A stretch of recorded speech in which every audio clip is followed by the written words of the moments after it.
Hello, Bronco families. It's Friday, January 28th. So happy Friday. This week at Bay, it's been great to see so many kids back to school.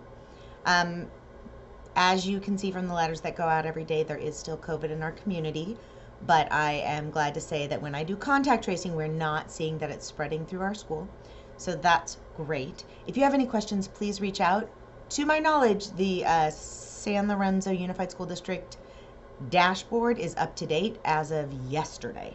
So please reach out with questions and concerns. Know that we are still masking, distancing when we can, and making sure that we're disinfecting and cleaning classrooms every day to try to stop the spread of COVID.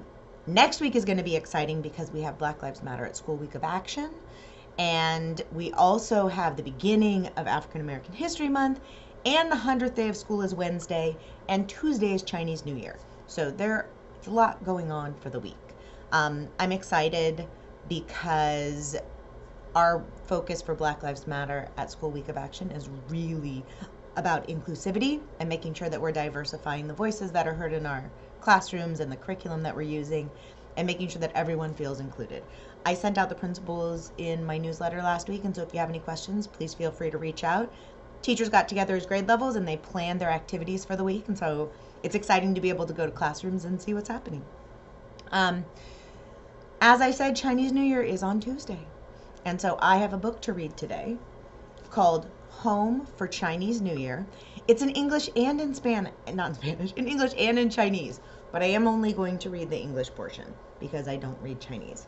So this is told in English and Chinese, and it's by Wei Ji and Zhu Can. So I hope that you enjoy Home for Chinese New Year.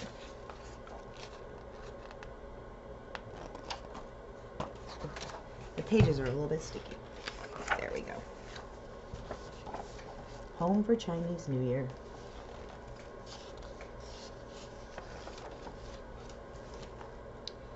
Jiajun called his father. "Daddy, it's almost Chinese New Year. When will you be home? I miss you very much."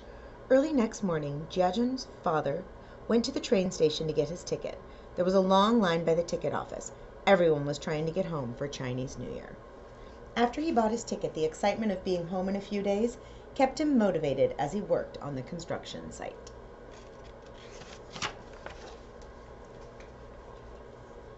Finally, it was time to travel. The day before New Year's Eve, the train station was packed with people eager to get home. Jiajun's father couldn't help thinking of his son, while noticing in the crowd some children who looked to be around the same age as Jiajun. Could he be as tall as these boys? Travelers rushed to get on the train at the station. Jiajun's father was ready to relax once he found a seat. He wanted to eat an apple, but he couldn't find it in his bag. He reached inside his coat pocket and then pulled his hand out with relief. "Daddy, did you cross the Yangtze River yet?" The train stopped temporarily. Jiajun's father checked his cell phone frequently to make sure he wouldn't miss a call from his son. He was waiting anxiously for the train to move again. He really wants to get home to his family. I understand how that feels. It was already midnight when Jiajun's father got off the train. He went into the waiting room of the long-distance bus station in order to get on the first bus in the next early morning. He has to travel a long way to get home. The morning finally came. Jiajun's father got on the first bus. Jiajun's father wanted to drink water, but he could not find his water bottle. He reached inside his coat pocket and pulled his hand out with relief. "Daddy, Grandma has made you chicken soup. Grandpa said you would arrive at noon." Look, you see a little picture of his son. Through the window, Jiajun's father saw the snowflakes. Jiajun loved snow very much. Whatever he liked, his father liked too. However, Jiajun's father hoped it would soon stop snowing. It would stop snowing very soon, as he wanted to be home for the New Year's Eve. Oh, after getting off the bus, Jiajun's father got on a three-wheeled motorcycle. It was about dusk when he got off the three-wheeled motorcycle. Then he got on a ferry boat. He has to travel in many different ways to get home. It was getting very cold. Jiajun's father wanted to put his gloves on, but he could not find his gloves. He reached inside his coat pocket again and then pulled out his hand with relief. "Daddy, where are you? Mom and I have been waiting for you on the street. Oh, look, they're waiting for him. After he got off the ferry boat, the snow became heavy and it started to get dark.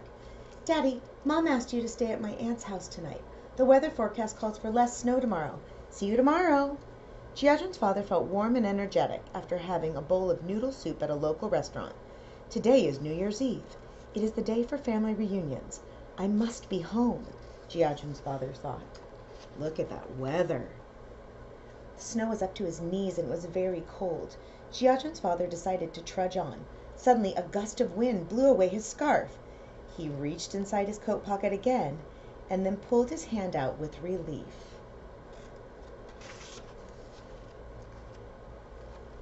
Bang, bang, bang. Jiajun's father could hear the firecrackers going off in the distance. He knew he was very close to his home, but he was so tired, he decided to take a break.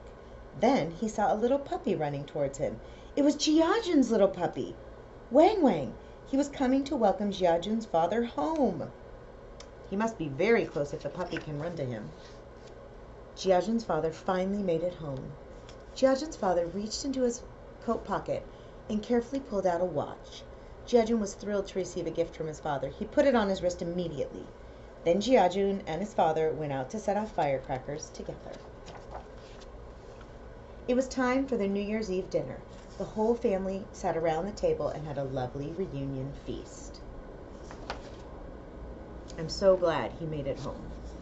During the holiday season, Jiajun's father was busy cleaning their house, putting up red couplets on their door and making snowmen with Jiajun. Jiajun was with his father every day. They look so happy together, don't they? Jiajun enjoyed every moment with his father. One day, while they were making the rabbit lantern for the lantern festival, Jiajun's father said, "I'm leaving for work in the city tomorrow." Jiajun became sad as he knew it was time to say goodbye. The next day, Jiajun handed his father a bag before he left. "Daddy, this is from me. Please don't lose it. I'm letting you use my green scarf," said Jiajun. His father took the bag with a smile. Jiajun's father said goodbye to his family and went on his journey back to the city. Here's a note. It's a Chinese tradition for everyone to return home on the New Year's Eve, no matter where they are, to reunite with family and enjoy a family reunion dinner. So I'm so glad that Jiajun's dad was able to make it home. So I hope you enjoyed the book, Home for Chinese New Year. And Broncos, have a wonderful, wonderful weekend. And remember, today and every day, it's great to be a Bronco. I'll see you on Monday. Bye, Broncos.